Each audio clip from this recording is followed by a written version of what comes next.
श्री कृष्ण चैतन्य प्रभु नित्यानंद श्री अद्वैत गदाधर शिवासादि गौर भक्त हरे कृष्ण कृष्ण कृष्ण हरे हरे हरे राम राम राम हरे।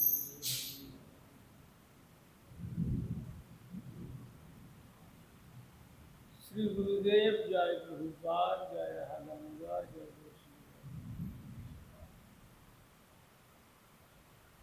এই গুরুদেবের মালাটা খুলে না, ওই গুরুদেবের মালাটা খুলে পিছনে গেলে দাও,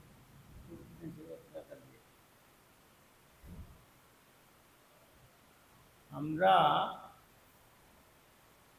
বিগত কল্য আস্বাদন করেছিলাম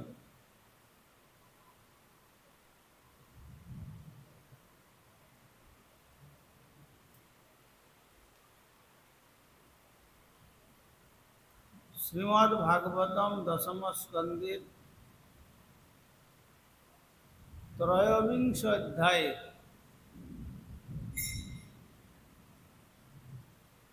ষষ্ঠবিংশ সংখ্যক শ্লোকে সর্বাবতারি লীলা পুরুষোত্তম ভগবান ব্রজেন্দ্র নন্দন শ্রীকৃষ্ণ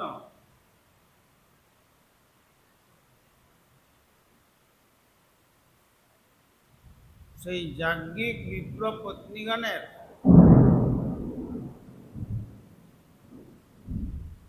শ্রী গোবিন্দ দর্শনের উদ্দেশ্যে সেবার উপকরণ সহ নিয়ে যে তিনি এলেন, তারা সব এসেছেন সেই জন্য শ্রী ভগবান তাদের স্বাগত সম্বর্ধনা জানিয়েছেন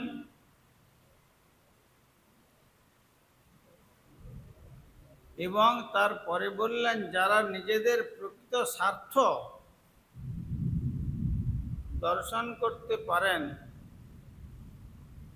নিঃসন্দেহে সেই দক্ষ ব্যক্তিগণ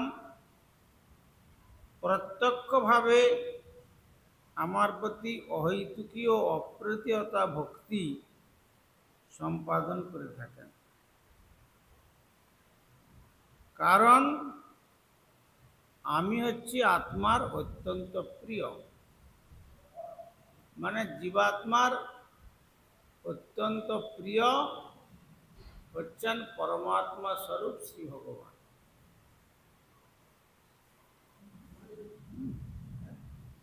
এই কথাটি আমরা বিশেষ রূপে বিগত কল্য আস্বাদন করেছি।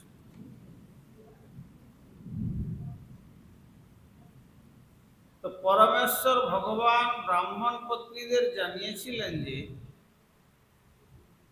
কেবল তারাই নন,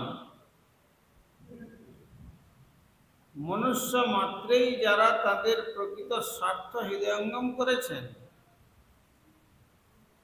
তারা যেন ভগবানের প্রতি ভক্তিময়ী সেবার পারমার্থিক পন্থাটি গ্রহণ করেন।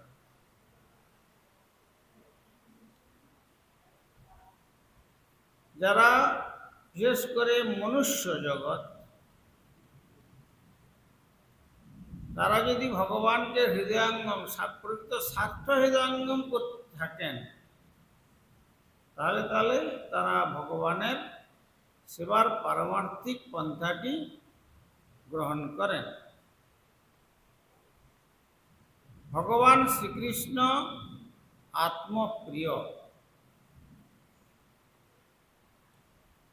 সকলের প্রকৃত ভক্তির বিষয়।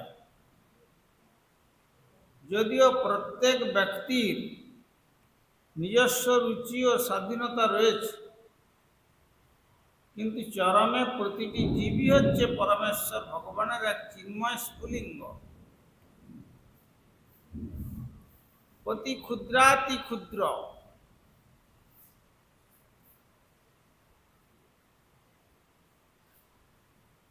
প্রতিটি জীবাত্মা। এভাবেই ভগবান শ্রীকৃষ্ণ স্বরূপগতভাবে প্রত্যেকেরই মুখ্য ভক্তিময়ী আকর্ষণ। শ্রী ভগবানের সেই ভাবময়ী সেবা হওয়া উচিত, অহৈতুকী অর্থাৎ ব্যক্তিগত উদ্দেশ্যহীন এবং অব্যবহিতা অর্থাৎ মনোধর্মপ্রসূত জল্পনা কল্পনা, স্বার্থপর বাসনা অথবা সময় ও পরিস্থিতির আকস্মিক পরিবর্তন দ্বারা বিঘ্নহীন।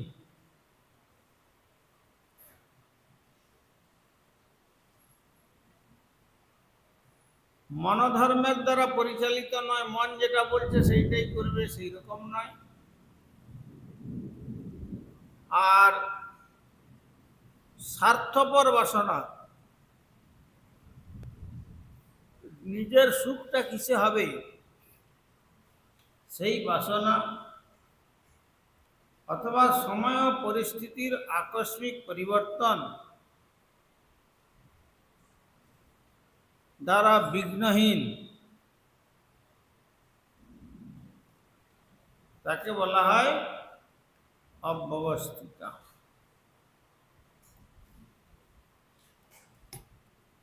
অতএব যারা প্রকৃত নিজের স্বার্থ বোঝেন তারা শ্রী ভগবান শ্রীকৃষ্ণের আরাধনা করেন,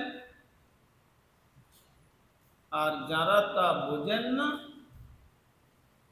তারা প্রকৃত স্বার্থ না বুঝে প্রাকৃত বিষয় ভোগের জন্য চিত্তবৃত্তিকে নিয়োজিত করে।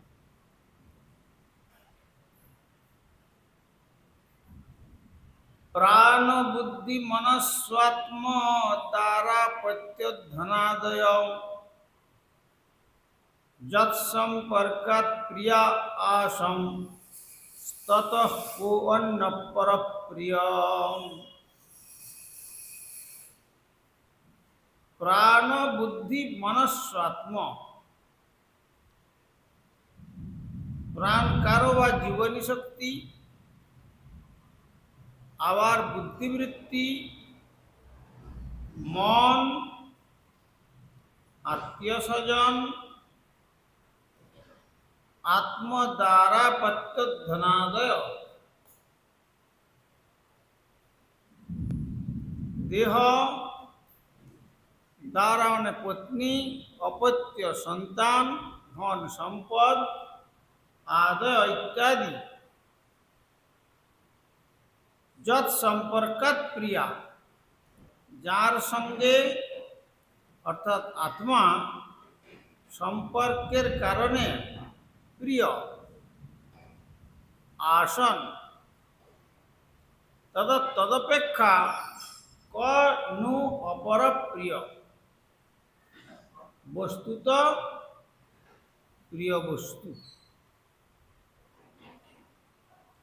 তাহলে কেবলমাত্র আত্মার সঙ্গে সম্পর্কের ফলেই কারো প্রাণ, বুদ্ধি, মন, স্বজন, দেহ, স্ত্রী, সন্তান, ধন সম্পত্তি ইত্যাদি প্রিয় হয়ে থাকে। আত্মার সঙ্গে সম্পর্কের ফলেই এতগুলি বস্তু প্রিয় হয়। নিজেকে নিজেকে প্রিয় বলে মনে হয়, বুদ্ধি থাকে প্রিয় বলে মনে করে, মনটাকে ভালো বলে মনে করে, স্বজনকে ভালো বলে মনে করে, নিজের দেহটাকেও ভালো বলে মনে করে, স্ত্রী, সন্তান, ধন সম্পত্তি এই সমস্ত প্রিয় হয় কেন? কেবলমাত্র আত্মার সঙ্গে সম্পর্কের ফলে। অর্থাৎ পরমাত্মা রূপে ভগবান প্রতিটি জীবের অন্তর্যামী রূপে আছেন বলে এই সমস্ত কিছু আমাদের প্রিয় বলে মনে হয়। আর যখন সেই পরমাত্মার ভগবান আমাদের দেহ থেকে বেরিয়ে যাবেন, তাহলে এই প্রিয় তথাকথিত প্রিয় বস্তুগুলির সঙ্গে আর কোনো সম্পর্ক থাকবে না। এই জন্য বুদ্ধিমান ব্যক্তিগণ যারা, তারা যার ফলে এদের সঙ্গে সম্পর্ক বা এদের সঙ্গে এদেরকে প্রিয় বলে মনে করছি, তাদেরকে প্রিয় বলে মনে না করে সেই পরম পুরুষ ভগবান শ্রীকৃষ্ণকেই আমার প্রকৃত বান্ধব জেনে তার ভজন করাটাই হচ্ছে বুদ্ধিমানের বুদ্ধিমত্তা।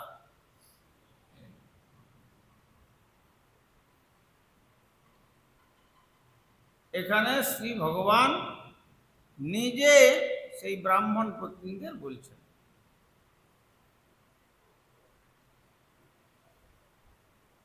অতএব কারণ নিজের আত্মার চেয়ে আর কি বস্তু সম্ভবত অধিকতর প্রিয় হতে পারে? কেননা আত্মাটা তো প্রিয়। কেন আত্মা প্রিয় বলেই এই শরীরের মূল্য, আর শরীর থাকার জন্য আমাদের ভালো মন্দ বা সকলের সঙ্গে সম্বন্ধের অনুভব। আর যেই মুহূর্তে আত্মা এই শরীর ছেড়ে বেরিয়ে গেলেন, ব্যাস সেই সঙ্গে সঙ্গে তো সমস্ত সম্পর্ক বিচ্ছিন্ন হয়ে গেল, আর কিছুই থাকলো না।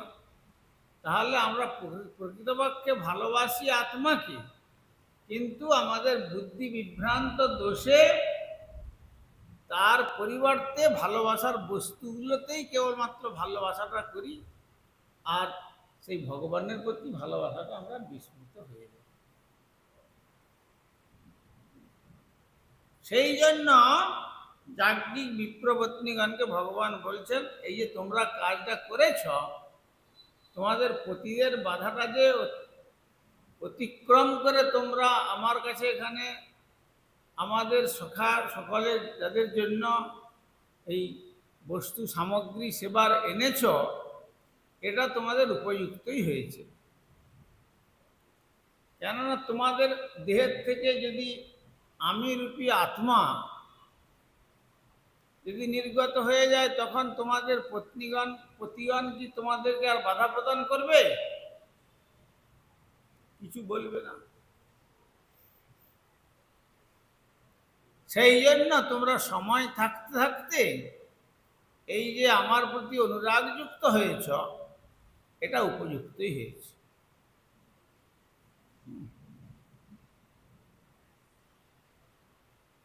যতই মনে করি না কেন ছেলেকে জমিটা ভালো করে ভাগ করে দেব,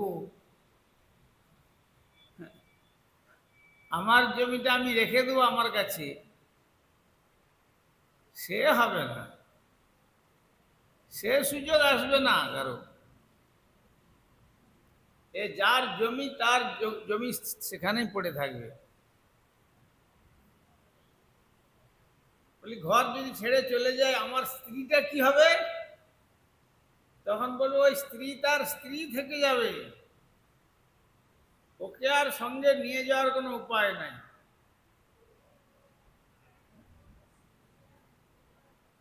আর আমার যে এত জমি জায়গা রয়েছে, সেগুলো কে রক্ষা করবে?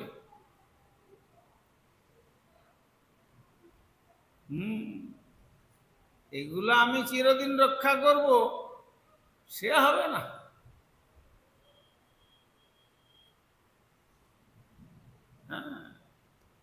সুতরাং যারা বুদ্ধিমান, তারা এইগুলির প্রতি মিথ্যা মোহ জালেতে নিজেদেরকে জড়িয়ে না রেখে ভগবান শ্রীকৃষ্ণের জন্য তারা সময় কিছু দিয়ে তার আরাধনা করে জীবনটাকে ধন্য করতে চান। কিন্তু তার পূর্বে যে আমরা যে বাজারে এসেছি, বাজার থেকে যে ঘরে ফিরে যেতে হবে, সেইটা আমরা বিস্মৃত হয়ে গেছি। এটা হচ্ছে দৈনন্দিন বাজারের মতো এই জগৎ।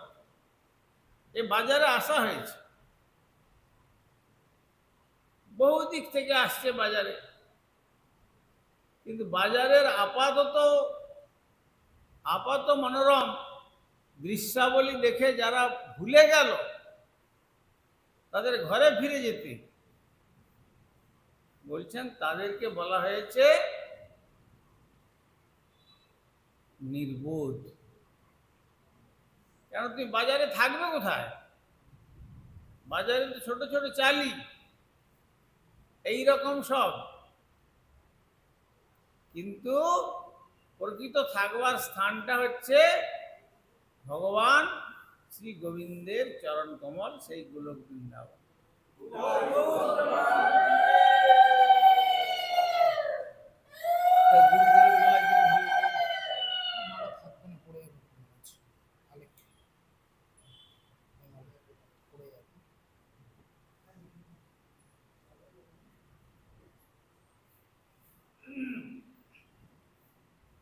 তো এখন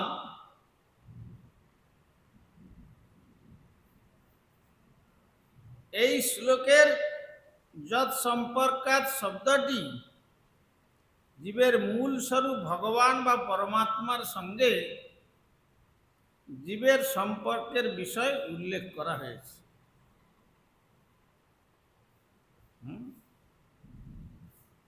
তাহলে কৃষ্ণ চেতনায় বিকাশ সাধনের মাধ্যমে যে কেউ স্বাভাবিকভাবেই আত্মজ্ঞান সম্পন্ন হয়ে ওঠেন, আর এভাবেই কারো প্রাণ, বুদ্ধি, মন, স্বজন, দেহ, পরিবার, সম্পদ সমস্ত কিছুই শ্রী কৃষ্ণ চেতনার কেন্দ্রীয় প্রভাবের দ্বারা বিকশিত ও উজ্জ্বল হয়ে ওঠে। এইরকম হওয়ার কারণ হচ্ছে কৃষ্ণ চেতনাই হলো পরমাত্মা, পরম চেতনাময়। শ্রীকৃষ্ণের সঙ্গে শুদ্ধ চেতনাময় জীবাত্মার সংযোগ স্থাপনে সর্বাপেক্ষা অনুকূল পন্থা। এই অনুকূল পন্থার দ্বারাই জীবের প্রকৃত মঙ্গল হয়, আর অন্য কোনো উপায়ে জীবের প্রকৃত মঙ্গল হয় না। এগুলি মঙ্গলের নামে অমঙ্গলকে বরণ করে নেওয়া হয়।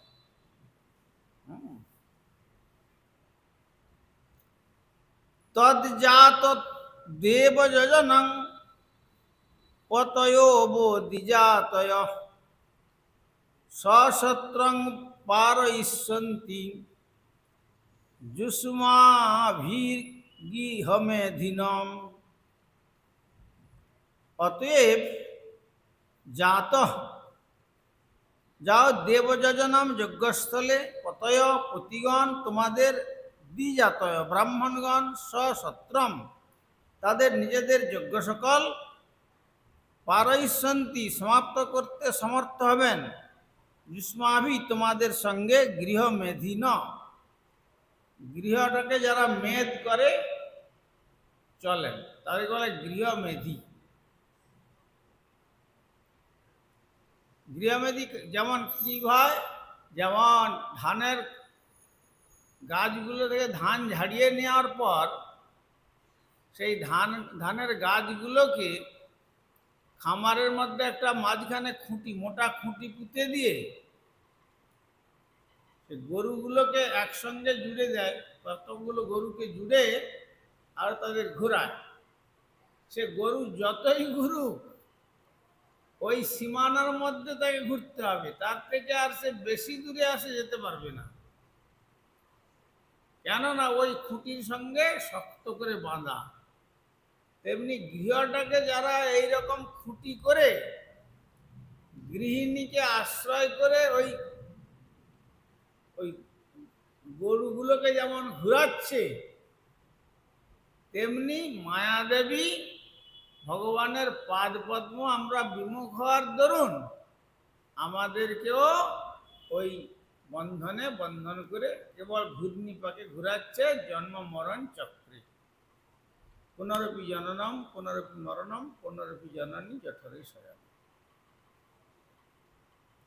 কভু স্বর্গে কভু মর্তে নরকে বা কভু, কভু দেব কভু দৈত্য কভু দাস প্রভু, কভু রাজা কভু প্রজা কভু বিপ্র শূদ্র, কভু দেব কভু দৈত্য কভু কীট ক্ষুদ্র। এইরূপ ব্রহ্মাণ্ড ভ্রমিতে অনন্ত জীবগণ, 84 লক্ষ জনিতে করে ভ্রমণ। এইরূপ ব্রহ্মাণ্ড ভ্রমিতে কোন জন সাধু সঙ্গে নিজ তত্ত্ব অবগত হয়। কোন জন এইভাবে পরিভ্রমণ করতে করতে এইরূপ ব্রহ্মাণ্ড ভ্রমণ, এক ব্রহ্মাণ্ডে জন্ম হবে তার কোনো কথা নাই। কত কত ব্রহ্মাণ্ডে যাবে তো ঠিক আছে, কবু স্বর্গে স্বর্গলোক, কবু মর্তে নরকে বা কবু, কবু দেবলোক, কবু দৈত্য, কবু দাস প্রভু। কখনো কখনো নিজে কারো দাস হচ্ছে, কখনো বা কারো প্রভু হচ্ছে। তো এইরূপ ব্রহ্মাণ্ড ভ্রমিতে কোন জন, তার মানে এটা মানে টু মাচ রেয়ার কেস। এটাতে যে একবারে মাস চলে যাবে সব, সেটা ভাবলে চলবে না। এইরূপ ব্রহ্মাণ্ড ভ্রমিতে কোন জন সাধু সঙ্গে নিজ তত্ত্ব অবগত হন। আর সাধু সঙ্গের মাধ্যমে নিজ তত্ত্ব অবগত হয়েছেন, তার প্রমাণটা কি? তার প্রমাণটা হচ্ছে নিজ তত্ত্ব জানি আর সংসার না চায়, কেন বা ভজিনু মায়া করে হায় হায়। হ্যাঁ, নিজের তত্ত্বটি যখন জানতে পারলেন যে আমি কৃষ্ণের দাস, ভগবান শ্রীকৃষ্ণের সেবা করাই আমার কর্তব্য, তখন আর সংসারের প্রতি কোনো আসক্তি থাকবে না। এমন নয় সংসারের ধানটাও কাটবো আর এদিকে মঠবাসের ত্যাগ জীবন যাপন করব, সে কাটা চলবে না। হ্যাঁ, তো নিজ তত্ত্ব জানি আর সংসার না চায়, তখন বলবে কেন বা ভজিনু মায়া করে হায় হায় হায় হায়। আমি মায়া জালে বদ্ধ হয়ে কিভাবে জীবনটাকে নষ্ট করেছি। এইরকম তার অন্তরের মধ্যে একটা হাহুতাশ জাগবে। তখন কেঁদে বলে ওহে কৃষ্ণ আমি তব দাস, তোমার চরণ ছাড়ি আমার হইল সর্বনাশ। কেঁদে বলে, তখন কাকুতি করবে, তখন আর উপায় নাই। সাধনার বল নয়নের জল।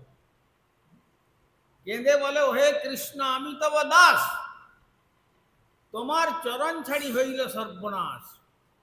কাকুতি করিয়া যদি কৃষ্ণ ডাকে একবার, এরকম আরতির সহিত যদি ভগবান শ্রীকৃষ্ণকে ডাকতে পারেন, মায়াবন্ধ হইতে কৃষ্ণ তারে করেন।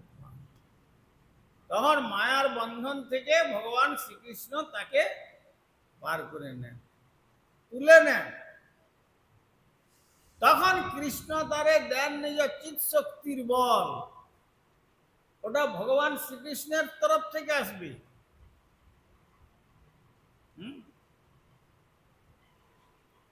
থ্রু ডিডাকটিভ সাইড, ভগবানের রাজ্যের থেকে অবরোহ পন্থাতে আসে।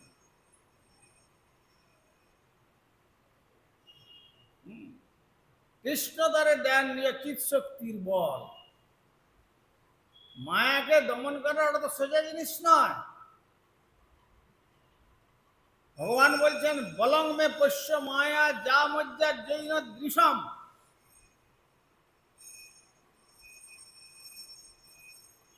যা করতি পদাক্রান্তা ভ্রু বৃদ্রিম্ভেন কেবলম।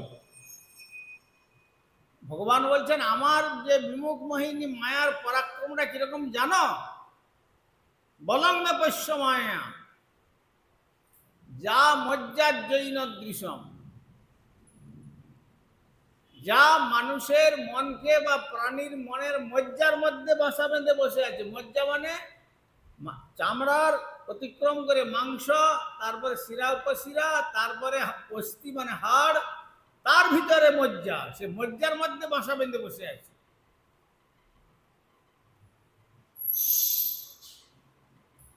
টিবি রোগ হলে যেমন কি হয়, টিবি রোগেতে সেই মজ্জার মধ্যে টিবির জার্মগুলো ঢুকে থাকে। এই জন্য আগে 50-60 বছর আগে কারো ঘরে যদি কোনো টিবি রোগী হতো, টিবি রোগীকে হয় টিবি রোগীর তার হাসপাতাল ছিল সেখানে পাঠিয়ে দিত, না হয় দেশ থেকে গ্রাম থেকে বাইরে তার কুঁড়ে ঘর করে তাকে সেখানে রেখে দিত। কিন্তু এখন ততটা টিবি আর সংক্রামক নেই। এখন সেটা ঔষধপত্র বেরিয়ে গেছে, বেরিয়ে যাওয়ার দরুন 15 দিনের কোর্স কমপ্লিট হয়ে যায়।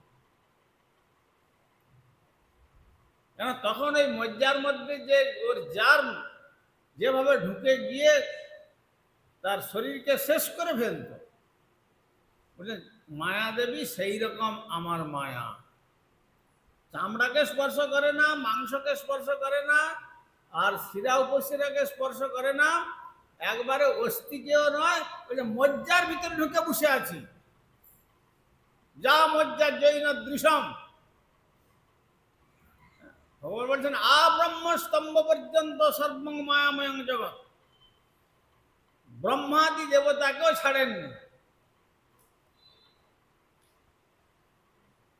আর ব্রহ্মাদি দেবতাগণ থেকে আরম্ভ করে একটা কীটাণু কীট পর্যন্ত সকলেই ভগবান বলছেন আমার মায়ার দ্বারা বশীভূত। যা করতি পদাক্রান্ত, বলছেন যা করবে একবারে পায়ের তলায় ফেলে দেবে। একবার অতি মহান মহান দক্ষ বিচক্ষণ মহামহাযোদ্ধাদেরকেও পর্যন্ত মুহূর্তের মধ্যে এক ভ্রুভঙ্গিতে পায়ের তলায় ফেলে দেবে। যা করতি পদাক্রান্তা ভ্রু বৃজিরিম্ভেন, কি বলো। অতএব আমাদের দর্প চূর্ণ করতে বেশি সময় লাগবে না।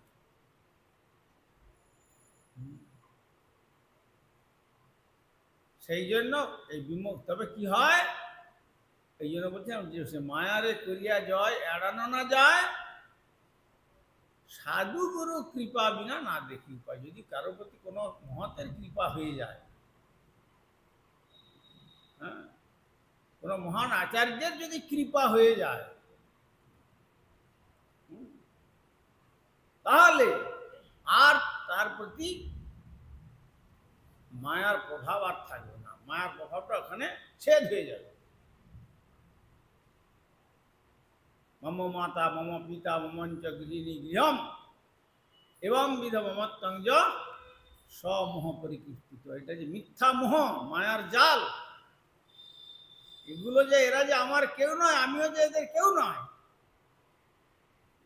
এইটা কিছুতেই যত করেই বোঝানো যাক না কেন, মাথা বুঝলেও বুঝতে চায় না।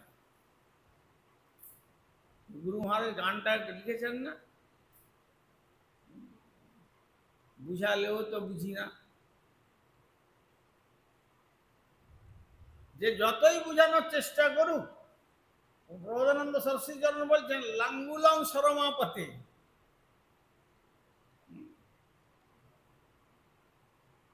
শর্মার লাঙ্গুল মানে মানে কুকুরের লেজ। কুকুরের লেজকে যদি টেনে টেনে ভালো করে ঘি দিয়ে মালিশ করে করে সোজা করবার চেষ্টা করে মানুষ, সোজা করতে পারবে? ছেড়ে দেওয়ার সঙ্গে সঙ্গে আবার সেই ঢেকে যাবে। তেমনি আমরা যতই চেষ্টা করি না কেন ভগবানের মায়াকে আমরা অতিক্রম করব, ওই কুকুরের লেজের মতো যা শোনা হলো, আর তারপর ঠিক যেমনকে যেই তিমিরে সেই তিমিরেই প্রবৃত্তি থেকে গেল। কিন্তু যদি ভ্রমণ করতে করতে সৎ বৈদ্যরূপী সাধু বৈদ্য পায়, বৈদ্য মানে আয়ুর্বেদিক চিকিৎসক, যারা আয়ুর্বেদিক চিকিৎসাতে রোগ নিরাময় হয়, ভালো হোমিওপ্যাথিক চিকিৎসাতে যেমন রোগ নিরাময় হয়, এলোপ্যাথিক চিকিৎসাতে কি হয় না, রোগে চাপা দেওয়া হয়। কিন্তু ভালো এই সাধু ভ্রমণ করতে করতে যদি কোনো সাধু বৈদ্য পায়, তাহলে কি হয়, দীর্ঘমেয়াদী চিকিৎসা হবে না। 84 লক্ষ জীবনের রোগ, 1000 2000 জীবনের রোগ নয় তো, 84 লক্ষ জীবনের রোগ, মানে আউট অফ ইমাজিন, যেটা চিন্তাই করা যায় না। আর সেই অত জীবনের রোগ কি আর সঙ্গে সঙ্গে ভালো হয়? ভালো হওয়া বড় কঠিন। এই জন্য যদি সাধু বৈদ্য পায়, তার উপদেশ মন্ত্রে, তার উপদেশ আর মন্ত্র, তার উপদেশ মন্ত্রে মায়া পিশাচি পায়, তখন ওই ভূত ছাড়লো। ওই মায়ারূপী পিশাচির মানে ভূত, ওই ভূত তখন ছাড়বে। এই যে এখন যে আমার আমার আমার আমার করছি, তখন এ ভূত যখন ছেড়ে যাবে, তখন বলবো যে আমার বলিতে প্রভু আর কেহ নাই, তুমি আমার মাত্র পিতা বন্ধু ভাই। তমেব মাতা চ পিতা তমেব, তমেব বন্ধুশ্চ সখা তমেব, তমেব বিদ্যাং দ্রবিণং তমেব, তমেব সর্বং মম দেব দেব। মানে হে ঠাকুর, একমাত্র তুমি আমার, আমি তোমার, ব্যাস এইটুকু তখন সম্পর্ক জাগবে।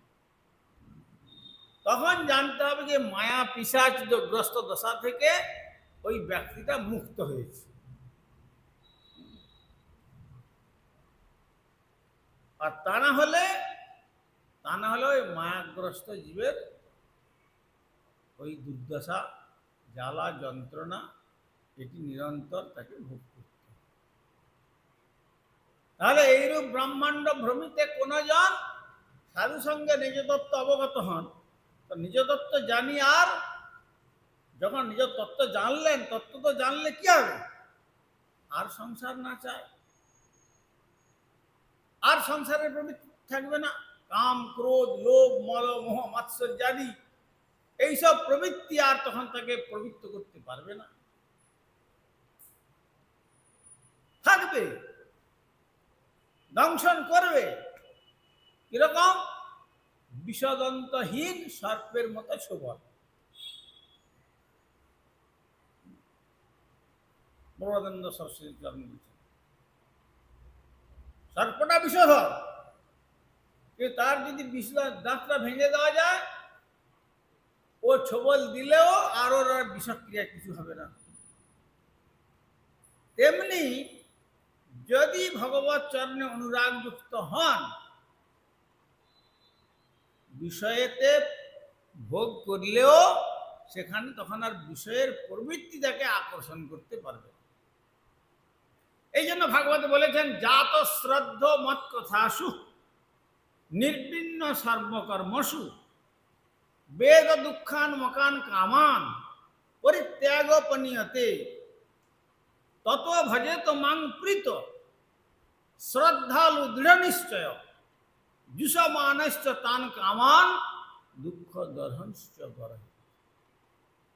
যত শ্রদ্ধ, অর্থাৎ ভগবান বলছেন আমার কথাতে শ্রদ্ধা জেগেছে। শ্রদ্ধা মানে শ্রদ্ধা শব্দে বিশ্বাস করে সুদৃঢ় নিশ্চয়। কৃষ্ণে ভক্তি করিলে সর্বকর্মকৃত হয়, মানে ভগবান শ্রীকৃষ্ণতে যদি আমি যথার্থ ভক্তি করতে পারি, তাহলে আমার সমস্ত কর্তব্য সম্পাদন হয়ে গেল, আর কোনোটাই বাকি থাকলো না। পিতার প্রতি কর্তব্য, মাতার প্রতি কর্তব্য, গুরুজনদের প্রতি কর্তব্য, আত্মীয়জনের প্রতি কর্তব্য, সন্তানের প্রতি কর্তব্য, পতির প্রতি কর্তব্য, পত্নীর প্রতি কর্তব্য, দেশের প্রতি কর্তব্য, দশের প্রতি কর্তব্য, কোনো কর্তব্য থাকলো না বাকি। মূলেতে সিঞ্চিলে জল, শাখা পল্লবীর বল। গাছের মূলেতে জল দিলে যেমন শাখা প্রশাখা পত্র পুষ্প পল্লব সব সতেজ হয়ে যায়, তেমনি ধর্মমূলং হি ভগবান সর্বদেবেশ্বরেশ্বর। সমস্ত ধর্মের মূল হচ্ছেন যে ভগবান সর্বেশ্বরেশ্বর, ব্রজেন্দ্র নন্দন। তুমি সর্বেশ্বরেশ্বর ব্রজেন্দ্র নন্দন, তার চরণে যদি ভক্তি করা যায়, সেই জন্য বলছেন জাত শ্রদ্ধ, সেখানে শ্রদ্ধাটা জাত হয়েছে।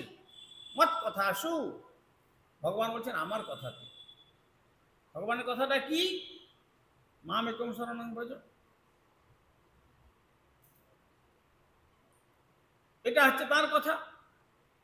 ভগবানকে একজনে তার চরণে শরণাপন্ন হওয়া, নির্বিণ্ণ সর্বকর্মেষু।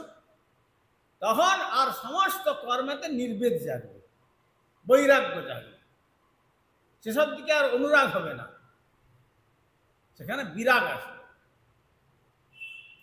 লোকে যেন বলে না, কোটি জন্মের থাকলে ভাগ্য, হ্যাঁ, কাকদ্বীপের বিষয় ছেড়ে হয় বৈরাগ্য।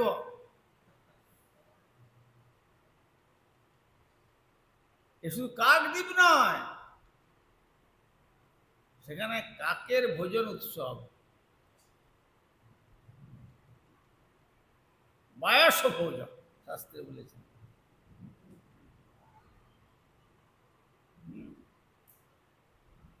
এইখানে থেকে তখন বৈরাগ্যটা আসবে।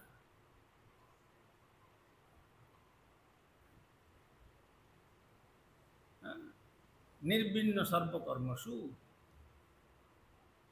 আর বেদ দুঃখান মোকান কামান, আমার কামনা চরিতার্থ করতে গিয়ে আমি যে কত দুঃখ পাচ্ছি এটা আমি জানি,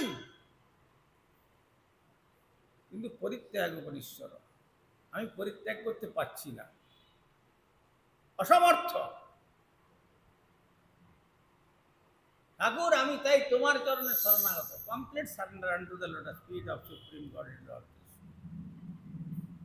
সারেন্ডার করে ফেলেছি যে আমি পারছি না, বিষয় থেকে আমি আমাকে সরিয়ে নিতে পারছি না।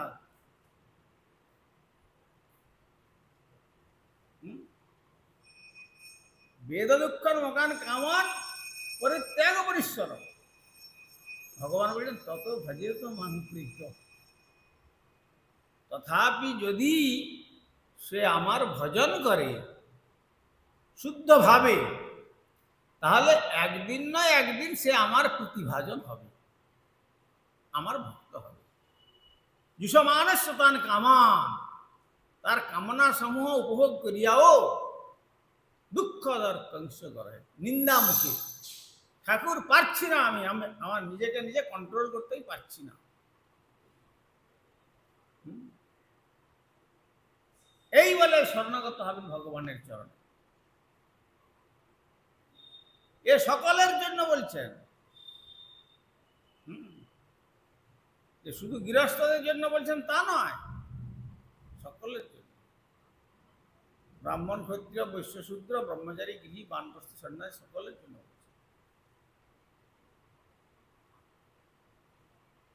বলেছেন না, মাথা মুড়াইলে জম দণ্ড নাহি যায়।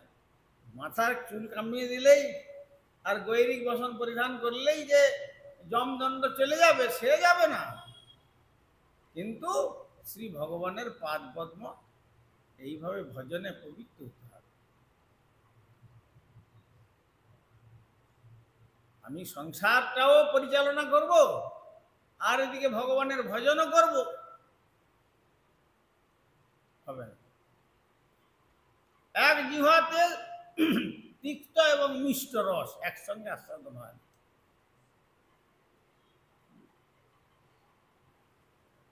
আমরা পড়েছিলাম, those who want to please everybody but can please nobody। যারা মনে করে যে আমরা সকলকে সন্তুষ্ট করে রাখবো, সকলে আমার প্রিয় হবে, কিন্তু সে কাউকে প্রিয় করতে পারবে না। এই জন্য সকলকে ছেড়ে দিয়ে যদি ভগবানকে আমরা ধরতে পারি, নিজ তত্ত্ব জানি আর সংসার না চায়, কেন বা ভজিনু মায়া করে হায় হায় হায় হায়, আমি কি করলাম, এমন দুর্লভ মনুষ্য জন্ম লাভ করেছিলাম, কিন্তু কি করলাম। অনুতাপে দগ্ধীভূতা হৃদয়, রবি ঠাকুর বলেছেন না, অনুতাপে দহে যদি নিরন্তর যথার্থ ক্ষমা হয় তাহার কেন বা ভজিনু মায়া করে হায় হায়। তখন কাকুতি করিয়া যদি কৃষ্ণে ডাকে একবার, মায়াবন্ধ হইতে কৃষ্ণ তারে করেন। তখন কৃষ্ণ তারে দেন নিজ চিৎ শক্তির বল। ভগবান তখন ওই তরফ থেকে তখন শক্তিটা আসলো, ওই তরফ থেকে আসলো, কৃষ্ণ তারে দেন চিৎ শক্তির বল। সেই বলটা যখন আসলো, তখন মায়া আকর্ষণ ছাড়ে হইয়া দুর্বল। মায়াকে দুর্বলা করতে পারবে এ ক্ষমতা আজ মানুষের নেই, যতক্ষণ পর্যন্ত ভগবত শক্তির বল সে প্রাপ্ত না হচ্ছে ভক্তি দেবীর, ততক্ষণ পর্যন্ত মায়া দেবী তার একবারে মজ্জার মধ্যে বাসা বেঁধে বসে থাকে। সেই জন্য সাধু সঙ্গে কৃষ্ণ নাম এইমাত্র চাই, সংসার জিনিতে আর কোনো বস্তু নাই। সংসারকে অতিক্রম করতে আর দ্বিতীয় কোনো রাস্তা নাই, নান্যত পন্থা বিদ্যতে না, অন্য কোনো রাস্তা নেই, ওই একটাই রাস্তা।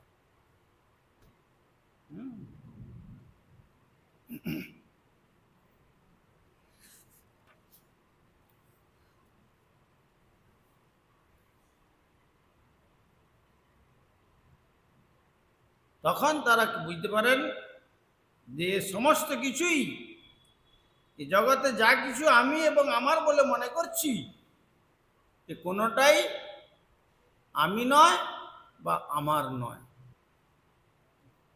তখন শুদ্ধ ভক্তির দ্বারা বিকশিত উজ্জ্বল হয়ে ওঠে আত্মা, জীবাত্মার বন্ধন থেকে তখন সে মুক্তি লাভ করে, আর পরম চেতনাময় শ্রীকৃষ্ণের সঙ্গে শুদ্ধ ভাবের আদান প্রদান এবং সংযোগ স্থাপনে সর্বাপেক্ষা অনুকূল জীবন যাপন করে।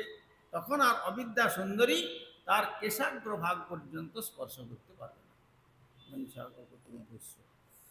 কৃপা সিন্ধু ভৈবচ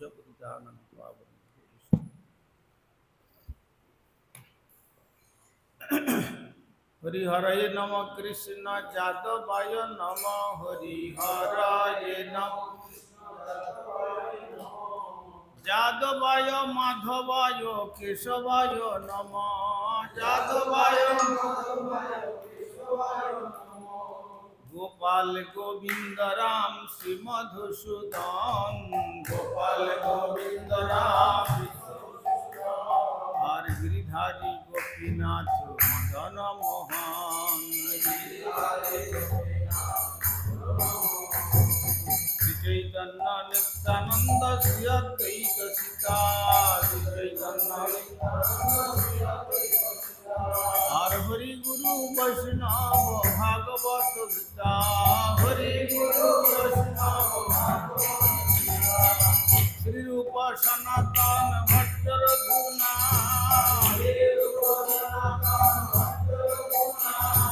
শ্রী জীব গোপাল ভট্ট দাস রঘুনা জীব গোপাল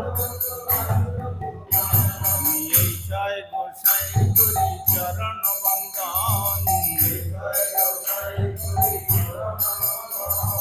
যাহা হইতে বিঘ্ননাথ অভীষ্ট পুরাণ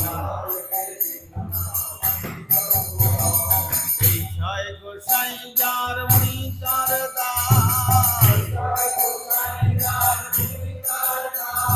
দাসবার পদরেণু মোর পঞ্চগ্রাম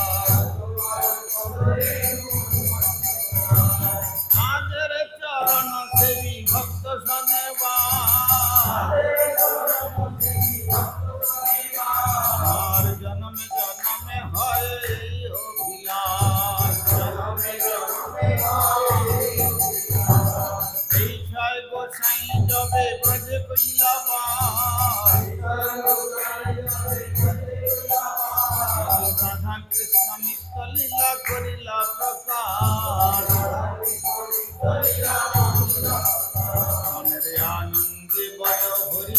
বৃন্দাবন মনের আনন্দে বলো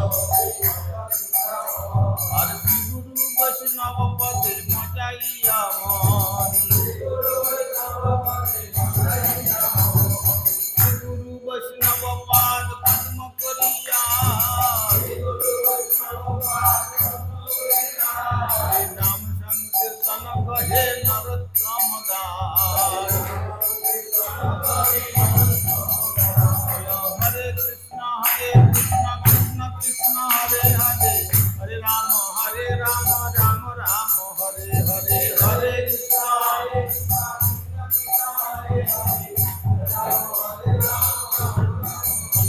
তাই গৌর হরি বল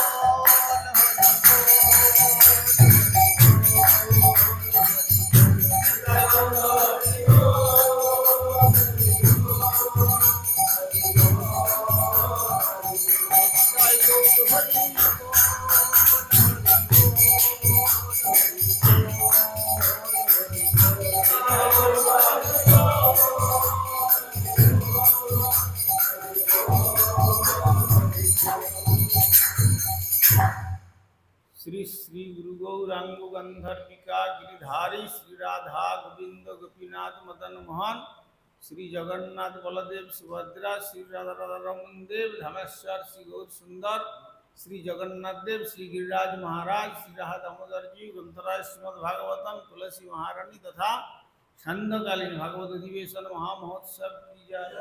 परमाराध्य श्री गुरुपाद पद्म विष्णुपाद श्री श्रीमद भक्ति कुमार संतोष गोस्वामी ठाकुर की जय। जगत गुरु श्रील प्रभुपाद भक्ति सिद्धांत सरस्वती गोस्वामी ठाकुर की जय। सपार सरस्वती नंदन श्री गौर सुंदर की जय। सपार सत श्रील प्रभुपाद की जय। श्री रूपानुग गुरुवर्ग की जय। ग्रंथराज श्रीमद भागवतम की जय। श्रोता भक्त वृंद की जय। श्री श्रीनिताई गौर प्रेमानंदे हरि।